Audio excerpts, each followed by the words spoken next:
Regular meeting of the Budget and Finance Committee for Monday, July 29th, 2013. I'm Paul Krikorian, Chair of the Committee, and I'm joined by Council Members Bob Blumenfield and Mike Bonin. We're ready to begin.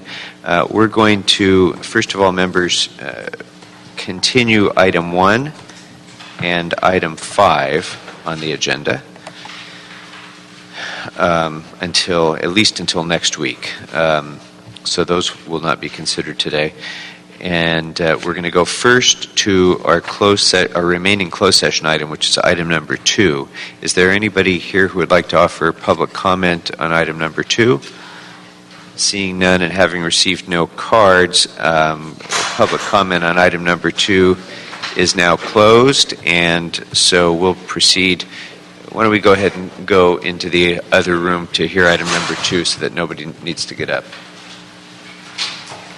Although, might be just as easy to stay here. Yeah, it looks like pretty much. So let's go ahead and stay here. We'll go into closed session now on item number 2. If you're not here on Blackstone versus City of Los Angeles, please step out and we'll be right back with you.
And so far I haven't received any general public comment cards. Is there anybody that would like to offer general public comment? So raise your hand. Okay, there's no one wishing to offer general public comment, so we're going to go ahead and close general public comment. And I didn't mention earlier that we are also joined by Mr. Englander and Mr. Kretz, so we have a full contingent with us right now, and we're ready to proceed with item number 3. Item number 3 is the City Administrative Officer report relative to the review of various special funds.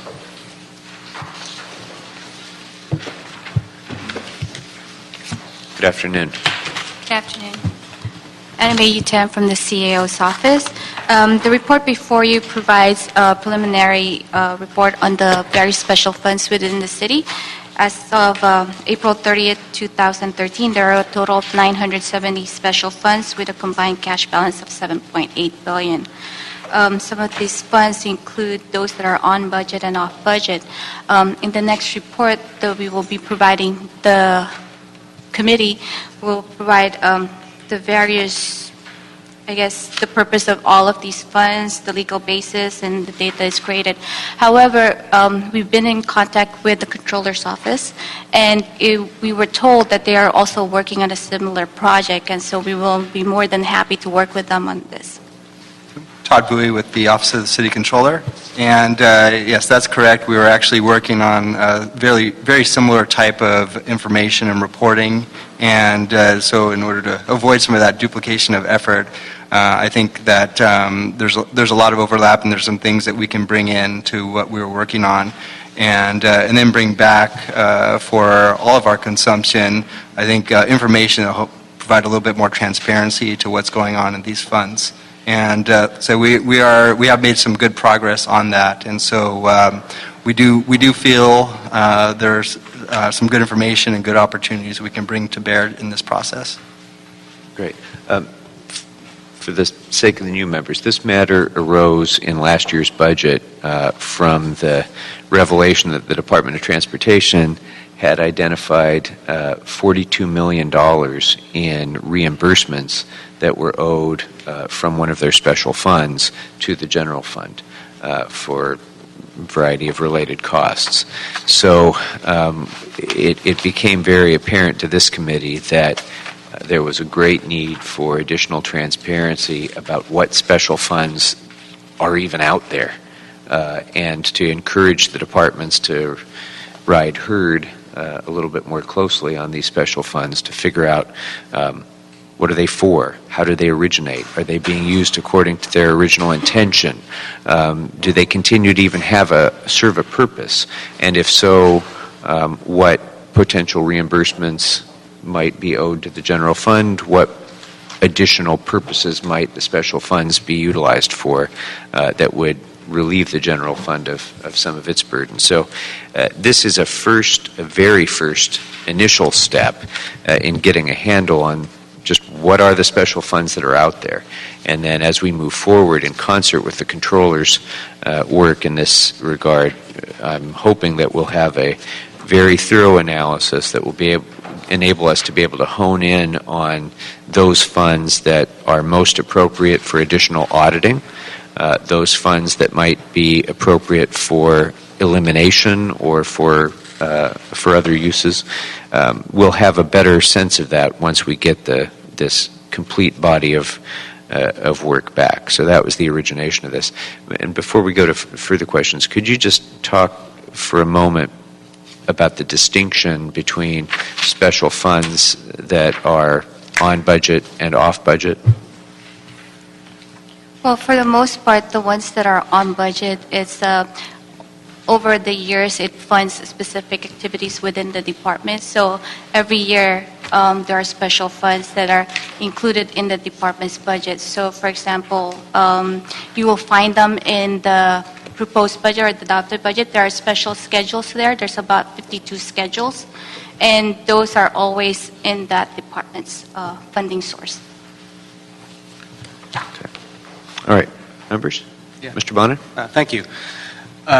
I'm so glad that this item is in committee today, and I'm glad that there'll be significant or substantial work or subsequent work coming forward to the committee. You know, there's a couple different special funds in particular that I'm interested in. One is, and we'll be discussing it later, is the Prop A funds, also the parking revenue funds that go through my T committee, but also the Venice Surplus Property Fund. As Councilmember Rosendal's Chief of Staff, I spent probably 6 of my 8 years working for him trying to get an accurate accounting of how much is in that fund. And my first meeting with the city controller last week, the first thing I asked him for is to help me to get to the bottom of it. We sent letters to 2 different CAOs over the years trying to help us get to the bottom of it. Right now, the fund is showing, I think, significantly more money that is in there, because I don't think that it's showing money that has been already allocated for projects. So one of the things I hope we can get a better handle on when this comes back is how much is actually available to spend. I think there are encumbrances that are not being reflected in the balance. I also think, and in fact I know, that there are pots of money that were allocated back under Bill or Councilwoman Galanter that there may be leftover monies from. We may have said $400,000 for a new police substation at Venice Beach, and there could be $13,000 left over that needs to go back into the fund. And I need to get a sense quickly, because we have folks who are sleeping on the streets in Venice, and this fund has helped provide transitional housing for folks in Venice in the past. So when this comes back, the chair enumerated a number of things he'd like to see. I'd like to make sure that we get an accurate sense of what the unencumbered balance is, what actually is available to spend. If there's any leftover spend funds that could be reprogrammed. But also, if you could list specifically which department is responsible for the administration of each fund. The other thing I was hoping we could get is, and maybe this could come concurrently with the subsequent report, is recommendations from both the controller and the CAO on how we can come up with a uniform standard of reporting all of the different funds. Up until 2 years ago, the Venice Surplus Property Fund balance was maintained on 3 separate documents, one of which looks like an MS-DOS spreadsheet from 1986, And I think it would be good if we get all the departments to sort of have a uniform reporting standard. The other thing that would be helpful is if your two offices could come up with a set of best management practices for how the different agencies should manage the funds, how often they should check to see if there's leftover funds, just some standard best management practices, because different departments have different levels of experience in accounting. And I think if we had a uniform standard, it would help with accounting and transparency. Excuse me. Excellent suggestions, and part of this budget instruction, by the way, was to instruct the CAO and the CLA to consider a new chapter in the city's financial policies related to special funds. It was special fund reimbursements, but that was what we asked for before, but I think it should be more broad, and special fund administration, including reimbursements, is probably a better way to state that, and I think the elements that Mr. Bonin described would be well taken in that kind of a report. Thank you. Mr. Kretz. Yeah, I mean, just on its face, there's obviously a lot more information that we need. But some of these, I don't even have a sense of what they do. So, as an example, I don't know what an intellectual property fund is. Does the money come from intellectual property? Are we doing something to protect intellectual property? A lot of these are self-evident, a lot of them aren't. Also, if we knew what the plan was to spend this money, if there is a plan, if there is an obligation, or is it just money that's sitting there that came from whatever the source was? And who gets to spend that money? Who has control over it? Is it one or two districts that have control? Is it the city as a whole and the council as a whole? So if we knew what the money's from and what that line item does, whether there's a plan or an obligation for it or not, and what that plan is, and how that money is intended to be spent or controlled, that's a lot of information that would be totally helpful in terms of fully understanding where all these items are headed. Councilmember Ben Sahel, the CEO. I think with the help of the Controller's Office now, I think both the CAO and Controller will try to provide as much detail, but I think there's, just to change some expectations, that some of these funds are rather old, and the reasoning for the development of these funds, nobody may be around that has that history. So we're going to do our best to try to get that history through whatever archives we can, but there's going to potentially be some funds where that information is not available. And that's exactly my point. Some of these funds may no longer have any purpose, and we should take that money and put it in the general fund, especially if we have no idea what the original purpose was. Exactly. And I think as Councilmember Bonin suggested, looking at some of the best practices for closing out some of these funds is going to be part of the review as well. Great. And I believe there will be a little bit of iteration to this too, I think, as we kind of continue to ferret out this information. We'll continue to keep going back and bringing in more and more, I believe, as we go on. And also, just to address Councilmember Bonin's items that he had brought up a moment ago, very much what you suggested are the types of things that we've been working on already in terms of bringing another way, easier way maybe of looking at this information so that you can more readily identify the fund balances that you have available to you, minus your encumbrances and other obligations. And also, now that we've upgraded to a new financial management system, you should see things in a more standard and uniform presentation as well. Excellent. Mr. Blumenfield. Certainly, I want to echo a lot of what my colleagues have said about the importance of this item. We dealt a lot with this when I was chair of the Budget Committee at the state level. We had special fund problems. And just a couple of thoughts based on that. We had part of the discrepancy in some of the state funds were obligated funds versus, funds that were, whether you're measuring what's in the account or what's obligated in the account. So it would be good when you come back with this that's very clear. And I assume, but I should ask, I see the different spreadsheet reports and the different things. Are you using GAAP, generally acceptable accounting principles for all of this? Is it the same accounting system that we're using for this? Correct. All this information is being extracted from the city's financial management system, which is a centralized accounting system for the city. So it's all uniform in that regard? Yes, it is.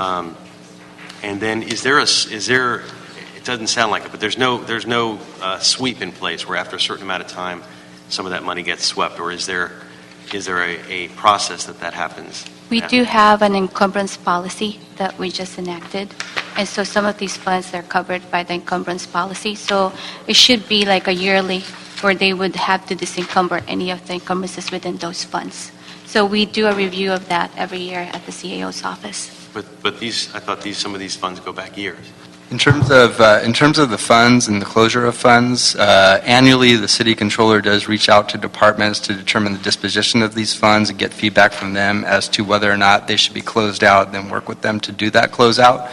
So we'll anticipate doing that again this year as well, and hopefully also using some of the information we gather here to kind of help in that process. And then do we use the funds that are there for internal borrowing as well? Is that?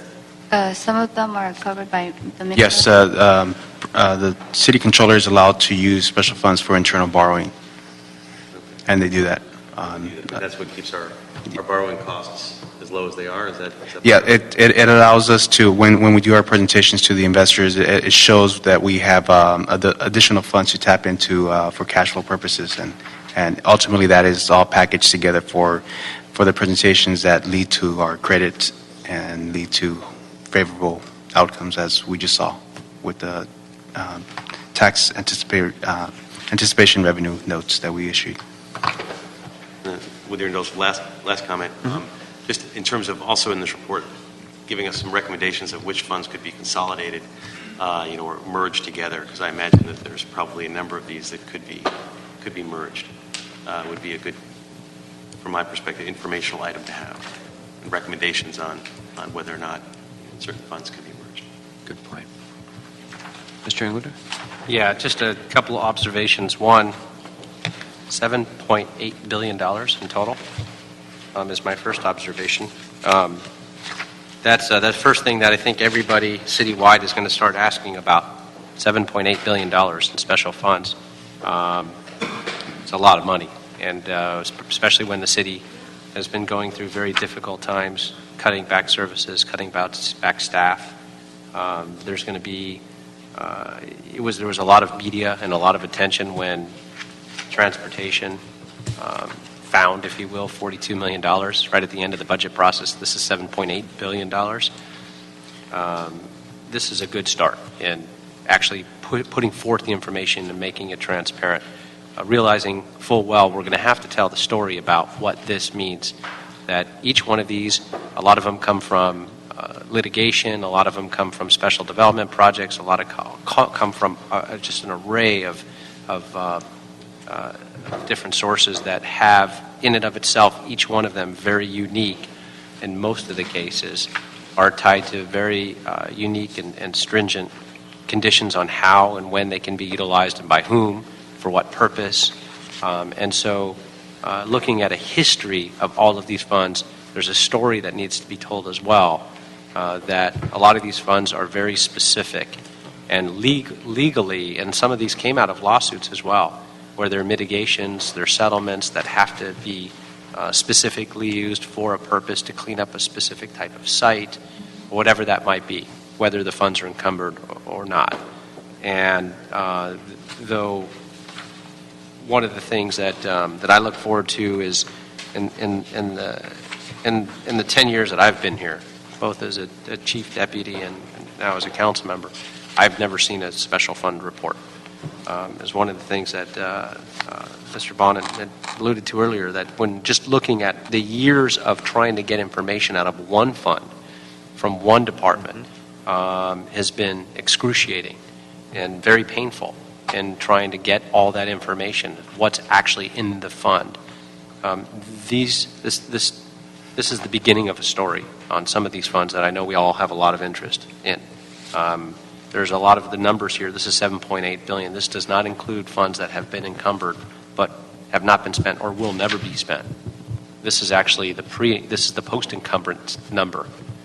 So, This is, for the most the part. cash assets of the funds themselves. So it doesn't include encumbrances or any of that at this Right, point. so that's my point, is that it's far beyond the 7.1. I was looking at the alt tech fee money, for example, that there should be millions of dollars in, and it basically says there's none left. But there are, because they're encumbered, and for what? And how do we get to that? And we want to know, and I want to see the written reports on all of those. So we're going to do some deep dives. There's a lot of work to do, there's no question. But we're on the right track. We can sit and point fingers all day long about how frustrating things have been over the years with the inability to share money, to share information, to share that in terms of reallocating it where it should go towards core city services and functions if we can and have the ability to do so. I think we made a lot of headway and under Mr. Corning's leadership as chair of this committee in this last budget process in working with the coalition to come up with an encumbrance policy. That was huge, and something that I wouldn't have thought would have happened as easily as it did, and it was the right thing to do. But that then opened the door now to all kinds of possibilities, and at the end of the day, what it's really about is we don't want to continue to raise fees or taxes, and we want to provide a better service. And so it's looking under every seat cushion for what's available, what can we utilize to enhance the quality of life and the public service and the public safety of our city without having to raise those fees. And so that's what this is really all about. It goes in that direction. So I want to thank you for putting this, what I'll call a very preliminary report together. I'd like to see some other categories with it as well. I'd like to see, when the reports come back, is an actual date of when each fund was established. So we can look at something and go, okay, well, if it's only 6 months old, we know it hasn't been sitting there for 30 years, and maybe we don't have to do as deep of a dive yet on that particular one. So we get some history and in terms of what do we want to prioritize and start asking questions on. So I think it's, while you have the dates of the balances, we don't have when those balances were first opened, and I think that's important, is when the fund was opened. I think we also need a category of which department is responsible for that particular fund. That is very important, and so that should be on every single one of these funds. It should show which department oversees that fund. And then the last statement on this is a lot of people are going to ask right away, why haven't we been asking these questions all these years? How is it that $7.8 billion has been sitting there?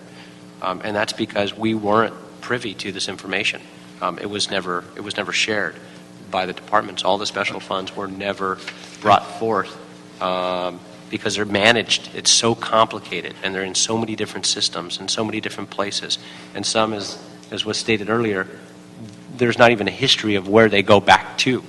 And so just the fact that you've gone out there now and identified where they all are, what they all are, starting to do the research and the history to bring forth exactly what the nature of each one was and the parameters and the restrictions and conditions of each one of the funds is so critically important, so we can make the decisions on what we can do to enhance city services without, again, having to raise any fees or taxes, and make sure that we deliver those core services. So I want to thank the chair for bringing this motion forth during the last budget process and deliberations. Thank you, Mr. Englander, and also thank you for pointing out the difficulty that there has been in getting this information. And I think Mr. Bonin's example of the challenge that a council member and his chief of staff had for in 8 years of service to get an accounting of a simple property fund from property sold within their own district. I mean, that's just, it's almost unfathomable that could take any more than 5 keystrokes to figure out. And yet, there we are, and this is the struggle that we've had. So, Drum roll, please. Mr. Bonin. Yeah, thanks. I want to be a little bit concerned about how this information comes back to us, because my colleague, Mr. Englander, kept using a numerical figure that I refuse to repeat, because I have 2 very bright colleagues, one of them is Mr. Englander, who's going to be looking perhaps to get a street bond measure in a couple years, next year. And the last thing I want is someone to be making the allegation that we have X number of dollars, so we don't need the street bond measure. Because the fact of the matter is, much of this money comes from restricted sources. You know, the Venice fund I refer to has to be spent in Venice. There's $40,000 in here that can only be spent for a Native American program at Playa Vista. There are monies that are paid by developers for traffic mitigations in certain neighborhoods, and I'm terrified of the idea of a talk radio host or someone in the Daily News saying this is money that we can spend on anything. And to clarify, Councilmember, it's not the dollar amounts we mentioned here are not on top of our adopted budget. A lot of these dollars are part of the adopted budget. For example, these accounts show how departments, the special funds where departments receive the revenue for the services they provide. The way we account them in the budget is as general fund reimbursements for services they provide. But the presentation of the information will dictate the perception, which will dictate a different reality. So I think it would be very helpful in the subsequent report to say this is what we have, and break it down like a DWP bill. So this could be reallocated to general fund, and break down what couldn't be. Because I'm very concerned with folks thinking that this is just a pot of money for everything, because some of these are earmarked for very specific purposes. And there's a police substation in Venice because of the Venice Surplus Property Fund. There's a world-class, world-renowned tourist attraction skate park in Venice because of that. And that there's 110 people who didn't have homes who have homes now because of an outreach program that was funded through the program. So I want to make sure this doesn't become an avalanche that's sort of an all-out assault on funds that are created for very specific and worthwhile purposes. It's a really important point, and I think it bears repeating as often as we can say that this isn't money that was just found, that no one knew existed before. That's not the point. The point is our need to be able to oversee how the accounting of these funds takes place. The $42 million from the Department of Transportation Fund wasn't just found. It was the result of a reassessment of accounting practices that had happened over the course of a number of years, and whether reimbursements were owed to the general fund out of that special fund, a special fund that was designated for a specific purpose, as you say. So almost all of these funds are, in fact, restricted in what they can be spent. It's not like we just came up with a bunch more money to solve a problem. You're absolutely right. The point of this report is to provide us with the tools that we need to provide better oversight as to whether those special funds are appropriately being used for their restricted purposes, and whether some portion of that it might be appropriate for reimbursement to the general fund, in my view. So very important clarification. I just want the presentation of the report to be sensitive to the potential Daily News headline. Absolutely right. Mr. Kretz, anything else on this? Okay, so been a number of very constructive, I think, comments about additional information that would be included. I think most of what we've talked about is anticipated in the list of items that the CAO is planning to include in the next report. I think, just for the sake of the record, so we're all on the same page, that will include the purposes of the fund, the legal basis governing the fund, including any enabling legislation that created it, the date in which it was created, the source of funds, and which department administers the fund, what are the range of eligible uses for those funds, and are there any current encumbrances and or plans for those funds. Whether the special fund is on budget or off budget for the department, and whether the status of the fund as active or inactive, and if it is inactive, what might be the steps to be taken to eliminate the fund and potentially sweep the funds. And can any portion of those funds be used to offset general fund expenditures in any way that is not currently being done?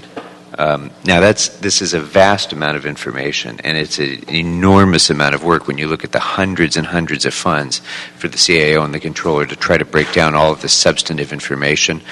What I would propose, colleagues, is that we separate this into two priority lists, and that the proprietary departments be set aside for the moment. Those special funds that are related to the proprietary departments, because they are not typically funds that have any impact on the general fund. So I would prefer to focus the CAO and the controller's work efforts first on the non-proprietary funds. And we can come back to those when we get this part of the job done. But this is, I think, the area that is most ripe to actually have a general fund impact. So if that's agreeable to everyone, that will be the recommendation. And We have that back in next week? What, 2 weeks? We recommended 90 days.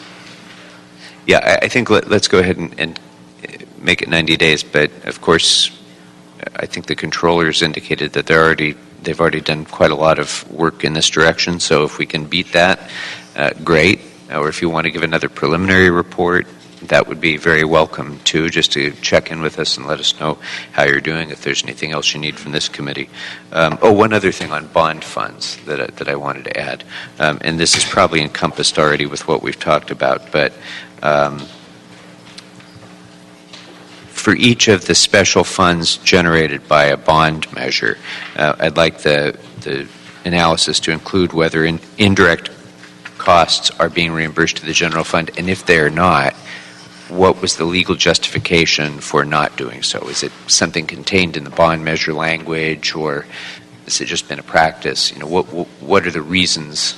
Because I would expect that all indirect costs are being reimbursed to the general fund unless there's a very clear, good, definable reason with a specific legal justification. Okay. So we'll note and file the report with those thoughts and reflections. If there's nothing else, members. All right. Thank you very much. We're off to a good start on this. Thank you. Okay. That brings us to item number 4. Item number 4, the Los Angeles Department of Transportation report relative to the status of the city's Proposition A local return fund and projections for a possible future shortfall. And this item was heard in Transportation Committee on July 24th. Good afternoon. Jim Lefton with the Department of Transportation. This report is a response to a council motion that was introduced during the budget process, directing the department to report back on the status of the Proposition A funding shortfall.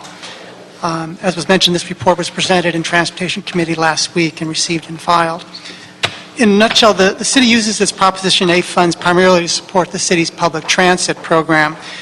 We operate the second largest transit service in Los Angeles County next to Metro. In response to the motion, the good news is that LADOT projects a positive balance in the city's Proposition A fund for approximately the next 8 years through 2020-21. As indicated in the attachment in LADOT's report, we're projecting a small shortfall of about $5.1 million in 21-22, and that increases in subsequent years. Brief history on this issue: from approximately 2004 to 2009, LADOT reported to the Transportation Committee on a regular basis of a significant projected shortfall that was expected to take place around 2010-2011. This shortfall was due to 2 primary reasons: one, the downturn in the economy, and 2, a very aggressive expansion of city dash services in the late 1990s and 2000. In response to this projected shortfall, LADOT implemented a number of strategies to eliminate the shortfall, including the reduction or elimination of less productive transit services, increasing passenger and advertising revenues, aggressively pursuing additional regional and federal transit funding, and modifying its contracting process to achieve additional cost savings for the city. That concludes my presentation. I'm glad to take any questions.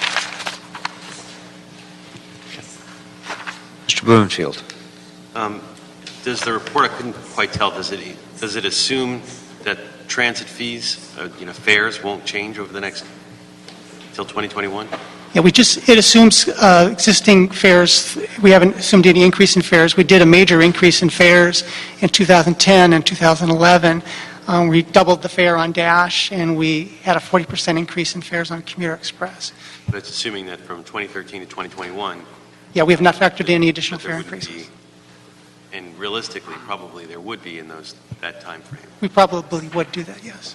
And And would such even a modest increase more than offset this dollar figure? Or If we were to raise fares... I'm not suggesting that. No, I understand. I'm just trying to understand.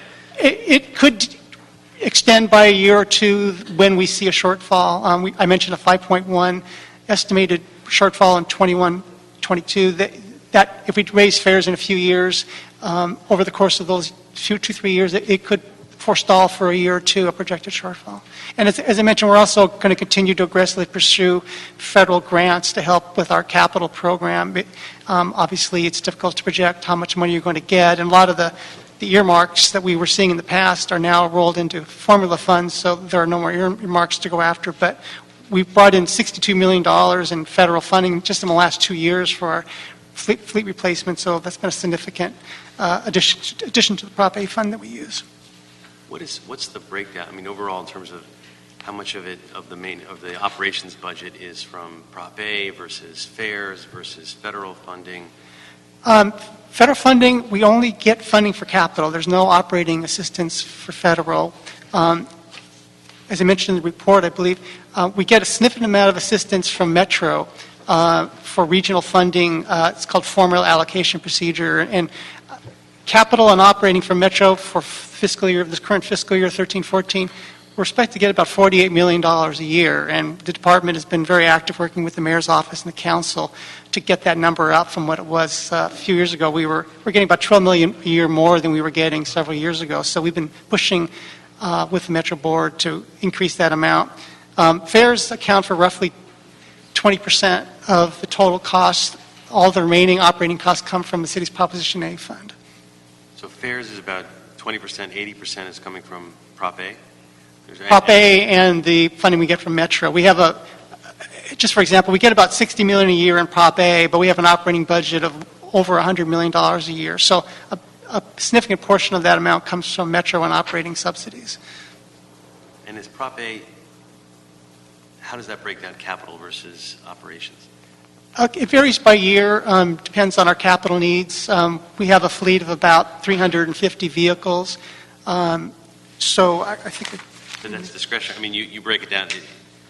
It's not a set number or anything to that effect? No, we have a schedule of how many vehicles we have and what year they're due to be replaced. And so some years they might be higher or lower depending on how many vehicles need to be replaced. But that comes through Prop A. But we do try to go after federal funding. And in most cases, we're able to get about 80% of that funded through federal grants and other federal funds. 80% of the capital costs. The capital cost. Right. So 20% of it is is funded local match. and Right. the remainder of Prop A is funding 80% as it works out of the operation. Operating, right. Okay. Thank you. Mr. Bonin. Thank you. There was an item that was in Transportation Committee last month and was scheduled to go before the Council last week, which would have followed a recommendation that from Office of Finance that we spend $4.7 million in Prop A funds.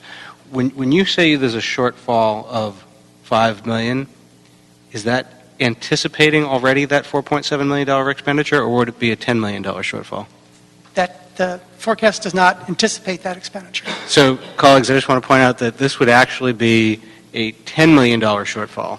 That item of the $4.7 million being spent in order to help with back taxes of the transit operators is going to be back in T committee. But there's a chance if the council moves forward on that, we'll actually be doubling this shortfall. I will add, though, that it's very difficult, given the current situation with the economy and what's going on in Washington, to try to predict 10 years in the future. As I mentioned, if we're able to be successful with additional federal grants, that number is going to change. But that's our best guess at the moment. Thank you. Mr. Kratz? Mr. Engleton? Just when we looked at our special fund balances in the last agenda item, I note that the Prop A Local Transit Fund has $169,487,000 in it. How is that utilized in connection with the annual operating budget, and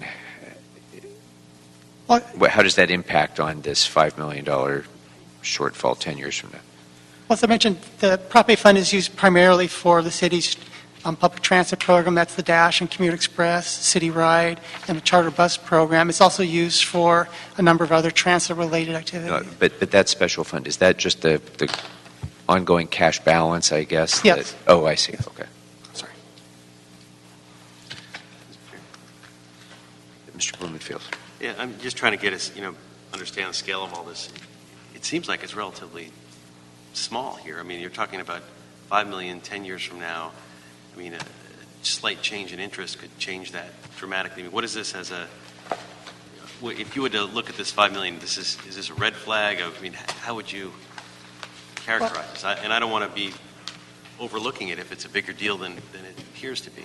And just to add on to that, given that it's 8 or 9, however, 8 years down the road, is there a need to have a strategy in place yet for addressing that, or is this just sort of an informational thing that about a general trend? To put this in perspective, the shortfall that I mentioned earlier that we were looking at from 2004 to 2009, we were at a point where 10 years downstream we were looking at about a $300 million shortfall. And it's something that we reported back on a constant basis, and at a certain point it was clear that we needed to take action, and we did.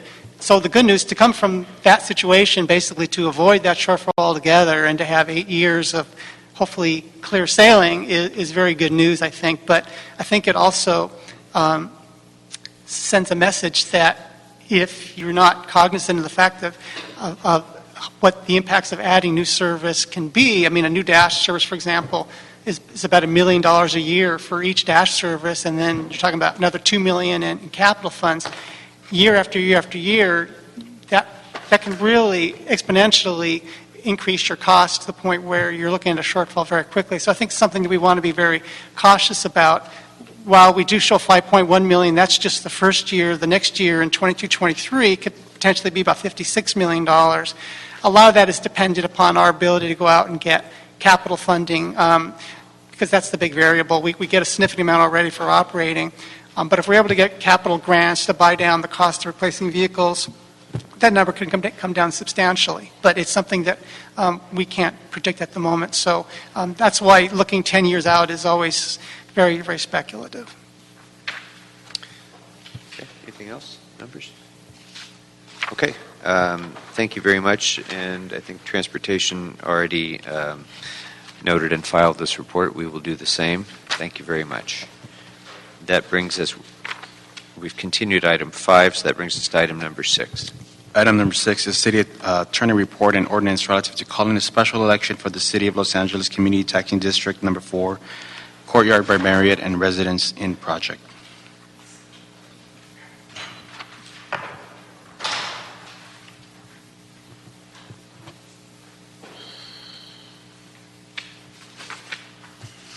Good afternoon.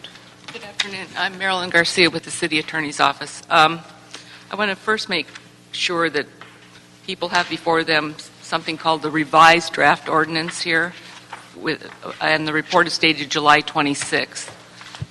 We originally submitted one with a date of the 23rd, and we realized that there was a word error in the ballot measure here, and so we corrected that.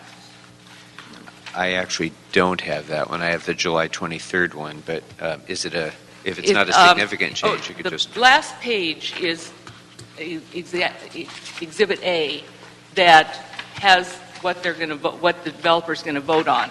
Okay. And within the text, it originally said Taxing District Number 1, Convention Center Hotel. And so it should say Taxing District Number 4, Courtyard by Marriott and Residence Inn project. Oh, okay. So, I mean, that's the only difference. Okay, great. Okay. So, And the revised documents are in the council file system. They're officially logged. so since this is a submission of an ordinance generated by a prior council action, can you just give the brief background for what the import of this ordinance is? What does it do? What this particular ordinance is? Yeah, I mean, why we're doing this, because we have two members who weren't on the council when we approved this. The overall purpose of this is to create a community taxing district that permits money generated by the special taxes to be offset by the TOT that's generated from the hotels and thus given back to the developer to subsidize construction costs. So to form a taxing district, it takes about 4 to 6 months, and there are about 7 legal steps, and including several resolutions and ordinances that are mutually dependent. You can't go to the next one unless you did the prior one.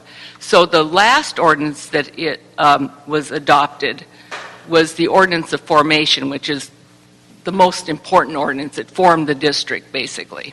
That once the district is formed, then the landowner has to vote to have the special taxes imposed. So this particular ordinance calls the special election, which the developer will be the only one voting on because the developer owns all of the property in the district. This is similar to a Mello-Roos where you start off with a developer-owned project and eventually the properties are transferred to the homeowners. There won't be any such transfer here. But so anyway, this will call the special election.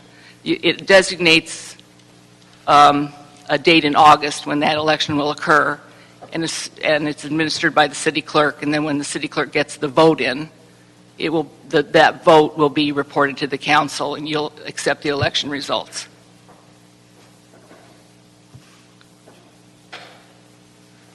All right, any questions, members? So, oh, by the way, so after the ballot is approved, after it goes out for the vote and the vote's conducted, is there further council action related? Absolutely, yeah. There will be, you'll accept the city clerk will submit the election results. You'll accept the election results.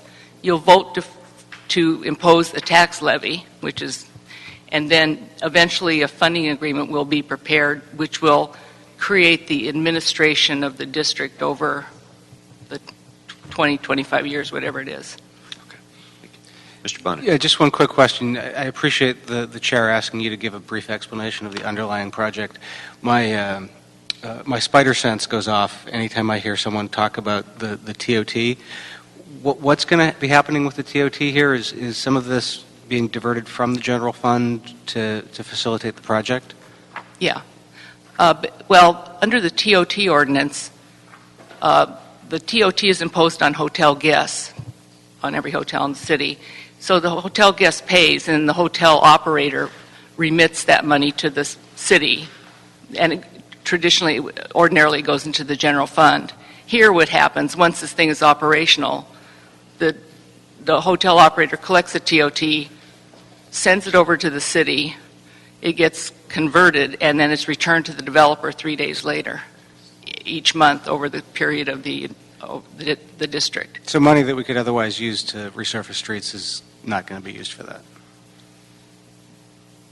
Well, the money, TOT ordinarily goes into the general fund, and this TOT will go back to the developer to subsidize construction costs. Got it, okay. Assuming that there would have been TOT Right. without this. Then. Yeah, no, I get the counter argument. I was just... Any other questions on this one? Yeah, Mr. Blumenfield. I'm just curious about this election for one person. Is that an expensive process, or is that I mean, can it be handled by an MOU in lieu of, or Oh, no. something that It's not expensive. In fact, I met with the city clerk election people last week, and I prepared a ballot, package.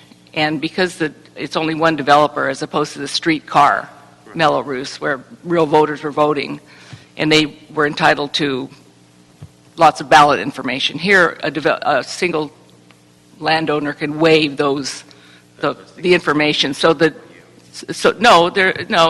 is just part of the legal process. This election ordinance instructs the city clerk on how to conduct the election. And in this case, the developer's in Oregon, so the ballot will be mailed as opposed to being personally voted upon within the city limits. Now, the streetcar ballots were mailed to all the homeowners, the residents in that district. So a mailed ballot process has been done before, but this time the city clerk will literally mail one ballot to one person, and that person will mail one ballot back to the city clerk. It will take them very little time to count one ballot, and so I don't think there's much cost involved. It seems a silly thing, but it's one of those things that's statutorily mandated, and you have to go through Yeah, I was the- thinking that we could process. waive that with a mutually agreed upon letter type, legal type of thing, but It's a ballot. Well, in a way there is, because the document that was filed with the city clerk prior to this was a document signed by the developer consenting to, which is kind of like an agreement, this abbreviated process. And within that consent and within this ordinance, that process is laid out, the mailed ballot. All right. So if there's nothing else, members, it would be my recommendation to approve the draft ordinance and advance it to council. Without objection, that'll be the action of the committee. Thank you very much. I do want to take a moment to acknowledge that we've been joined by former City Controller Rick Tuttle. Mr. Tuttle, it's always a pleasure to see you. Welcome. Oh, you've got plenty. You've got plenty right here. We appreciate that. All right. Thank you very much. It's a pleasure. Indeed. Thank you. That brings us to the conclusion of our agenda items, and with that, we are adjourned.